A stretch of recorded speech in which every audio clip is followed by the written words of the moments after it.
ముఖ్యంగా మొదటగా మనం ఈరోజు మరి వర్షం పడుతున్నాను అనుకుంటాను, తక్కువగానే అప్లికేషన్స్ అంటే వినతి పత్రాలు వచ్చినాయి. అందులో వచ్చిన దాంట్లో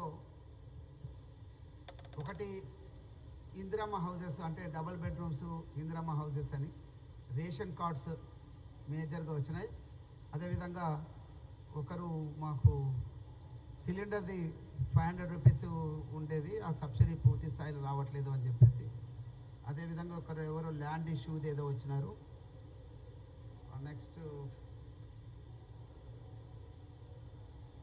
తర్వాత రుణమాఫీ 2 లక్షల కంటే పైన ఉంది, మాకు రుణమాఫీ చేయాలని దూరం నుంచి ఐజా నుంచి మల్దకల్ అని చెప్పేసి వారు రావడం జరిగింది. ఇలాంటివి ఉన్నాయి, కామన్గా ఉన్నాయి, నేను చెప్తా ఉన్నాను. ఈ సందర్భంగా నేను ఒక మాట చెప్పదలుచుకున్నాను. ముఖ్యంగా కాంగ్రెస్ ప్రభుత్వం వచ్చిన తర్వాత గాంధీ భవన్లో ఇలాంటి వినతి పత్రాలు తీసుకున్న ద్వారా నిజంగా ప్రజలకు ఎవరైతే నిజంగా నిస్సహాయాలుగా ఉంటుంటారో, ఎక్కడ పోలేనటువంటి వాళ్లకు నిజంగా ఇక్కడ తీసుకొచ్చి ఇచ్చడం నుంచి తప్పనిసరిగా ఇవి వాళ్ళకు వర్కౌట్ అవుతాయని చెప్పేసి నేను భావిస్తూ ఉన్నాను. ఈ సందర్భంగా వచ్చినటువంటి కంప్లైంట్స్ని తీసుకున్నట్లయితే, అంటే వినతి పత్రాలు ఏవైతే ఉన్నాయో వాటిని చూస్తే ఇందిరమ్మ హౌసెస్ గురించి, డబల్ బెడ్రూమ్స్ గురించి మాట్లాడారు. గతంలో నిజంగా ఈ పూరెస్ట్ ఆఫ్ ది పూర్ పీపుల్కు ఈ డబల్ బెడ్రూమ్స్ ఆ రోజు ఇచ్చింది ఉంటే, ఏదైతే కేసీఆర్ గారు ఆ రోజు చెప్పి ఉన్నారో, ఈరోజు ఇంత ఇదిగా ఉండేది కాదు. ఎందుకంటే 3500 ఇండ్లు ఒక్కొక్క కాన్స్టిట్యున్సీలో ఇస్తే ఈరోజు ఇంకా కూడా ఒక 3500 ఇండ్లు వస్తే బాగుండు అనే దాంట్లో ఉన్నారు. ఎలిజిబుల్ క్యాండిడేట్స్ ఉన్నారు. ఇది గతంలో బీఆర్ఎస్ ప్రభుత్వం చేయలేక ఇప్పుడు కాంగ్రెస్ ప్రభుత్వం మీద పూర్తి స్థాయిలో, అంటే 10 సంవత్సరాలలో వదిలిపెట్టేయడం నుంచి, వాటిని పట్టించుకోకపోవడం నుంచి, బీద ప్రజలను పట్టించుకోకపోవడం నుంచి ఇప్పుడు కాంగ్రెస్ ప్రభుత్వం బీదల కోసం పనిచేస్తుందని చెప్పి నిజంగానే వాళ్ళు వచ్చినారు. బీదల కోసం చేయాలి కాబట్టి దానికోసం వెళ్తే ఈరోజు కోట్లాది రూపాయలు, లక్షల కోట్ల రూపాయలు ఖర్చు అవుతుంది. మరి అందులోనే భాగంగా నిజంగా గౌరవ ముఖ్యమంత్రి రేవంత్ రెడ్డి గారి ఆధ్వర్యంలో ఈరోజు ఒక్కొక్క కాన్స్టిట్యున్సీకి 3500 ఇండ్లు అలాట్ చేసిండ్రు. మళ్ళీ కూడా ఇంకొక 3500 ఇండ్లు అవసరం అనేది ఇమ్మీడియట్గా వస్తూ ఉన్నారు.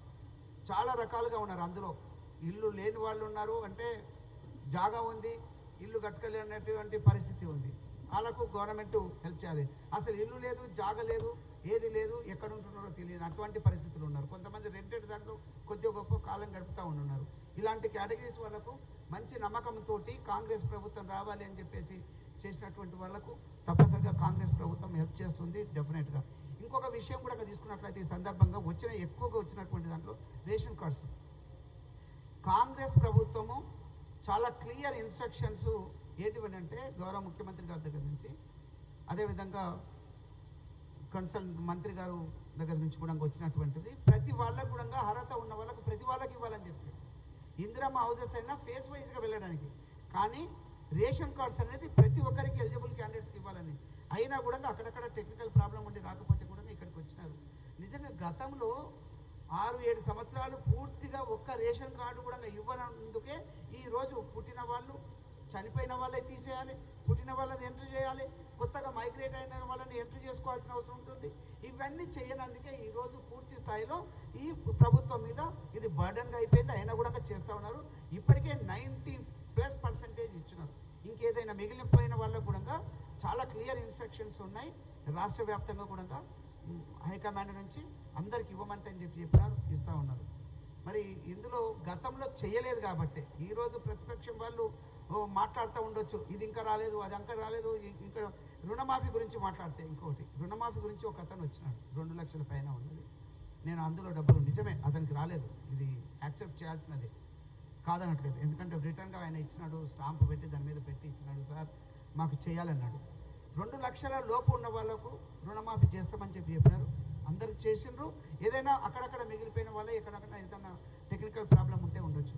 కానీ ఒక మాట మాత్రం ఇక్కడ మాట్లాడాల్సి, 21,000 crores రూపీస్ ఈ రుణమాఫీ కోసానికి 2 లక్షల లోపు ఉన్న వాళ్ళకు చేసింది. భారతదేశంలో ఏ రాష్ట్రం కూడా చేయలేదు. అయినా ప్రతిపక్షం ఎప్పుడు కూడా ఇది చేసిండ్రు, మేము చేయలేకపోయినామని అయితే మాత్రం చెప్పారు. ఇది మంచి పని చేసేదని మాత్రం వాళ్ళు మాట్లాడతలేరు. ఈరోజు 21,000 కోట్ల రూపాయలు ఏ గవర్నమెంట్ అయినా ఎక్కడైనా, ఈవెన్ కాంగ్రెస్ ప్రభుత్వంలో ఉన్నటువంటి రాష్ట్రాలలో కూడా చేయలేదు. మేము ఒప్పుకోవాల్సిన పరిస్థితి. ఈరోజు ఇక్కడ రేవంత్ రెడ్డి గారి ప్రభుత్వం చేస్తూ ఉంటుంటే దాని మీద విమర్శలు చేస్తూ ఉన్నారు. ఇట్లనే అక్కడక్కడ ఒకటి ఉన్నా కూడా వాళ్ళ క్వశ్చన్కి మేము చెప్తున్నాం. అతనే చెప్పాడు, సార్ మాకు రైతు భరోసా వచ్చింది, చాలా హ్యాపీగా ఉన్నాం, దాని మాదిరిగానే మాకు ఇది కూడా రుణమాఫీ చేస్తే బాగుంటుంది అన్నారు. దాని గురించి నిజంగా గౌరవ ముఖ్యమంత్రి గారు హైకమాండ్ డెఫినెట్గా దాని మీద స్పందిస్తుందని చెప్పేసి నేను భావిస్తూ ఉన్నాను.